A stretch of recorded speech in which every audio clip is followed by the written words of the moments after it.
கால்பந்திலே இருக்கக்கூடிய மிகச்சிறந்த Cristiano Ronaldo, Lionel Messi, Neymar என்று அனைவருடைய வரலாறுகளையும் வாழ்க்கையும் நான் புரட்டி பார்க்கின்ற போது அனைவரும் சாதாரண தூய்மை காவலருடைய குழந்தைகளாகத்தான் பிறக்கின்றார்கள்.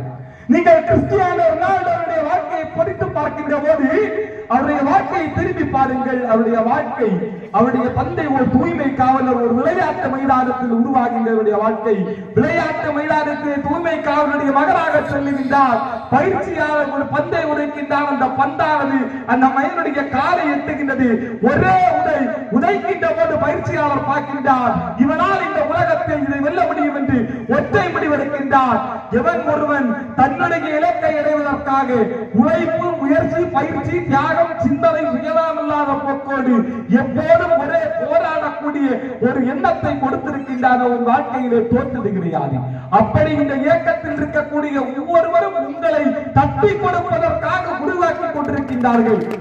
உண்மையாகவே முக்கவர் சங்கமிக்கக்கூடிய உணர்ச்சி கோட்டையிலே உணவாது கிடந்த என்ற தமிழ் இந்த உலகறிய செய்யக்கூடிய மாபெரும் மனிதர் 6 மாதங்களில் தான் நாங்கள் சந்தித்தோம். ஆனால் உன்னால் முடியும் என்று இன்னையும் உருவாக்கி கொண்டிருக்கின்றார் சேலம் மண்மண் மைந்தர் என்ற நண்பு அண்ணன் ஆர்ஜே குட்டி பிரகாஷ் அவர்கள். அவர்கள் 1000 மாமனிதர்களை உருவாக்கி கொண்டிருக்கின்றார். அவர்களால் உருவாக்கப்படக்கூடிய நானும் ஒருவர். இந்த நானும் எத்தனையோ மாணவர்களை என்னுடைய குமரி மாவட்டத்தில் உருவாக்கி கொண்டிருக்கின்றேன்.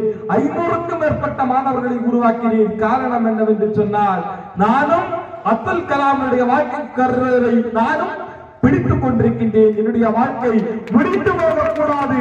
நான் என்னுடைய பொறுப்பை கலந்து என்னுடைய வாழ்க்கை சரித்திரத்திலே இடம் பிடிக்க வேண்டும் என்று சரித்திரங்களோடு வாழ்ந்து கொண்டிருக்கின்றேன். என்னோடு நீங்களும் வாருங்கள் தோழர்களே. இந்துவே இருந்து வா, கிறிஸ்தவனே கிளம்பி வா, முஸ்லிமே முழங்கி வா என்று சொல்லுவான். வரவில்லை. மனிதே இருந்து வா, வாங்குடம் படைக்கவா, உன்னுடைய பாதங்கள் நடக்க துவங்கினார்.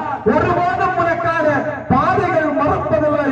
வேற்றுமை கடந்த ஒற்றுமை உணர்வோடு வாருங்கள் தோழர்களே, வெற்றி நிச்சயம், அது வீர சத்தியம் என்று கூறி எங்கள் வாழ்வும் எங்கள் நலமும் மங்காத தமிழ் என்று எங்கே முழங்கு, எங்கள் வழிவர் இங்கோ மறைந்தார், இங்குள்ளவர்கள் ஒன்றாதல் கண்டே என்று என் உயிருக்கும் மேலாக நான் நேசிக்கக்கூடிய அன்பு தமிழை வழங்கி உங்களிடமிருந்து விடைபெற்று சென்ற உங்கள் முதற்சி கோட்டை விஜயன். வாய்ப்புக்கு நன்றி. ஜெய்.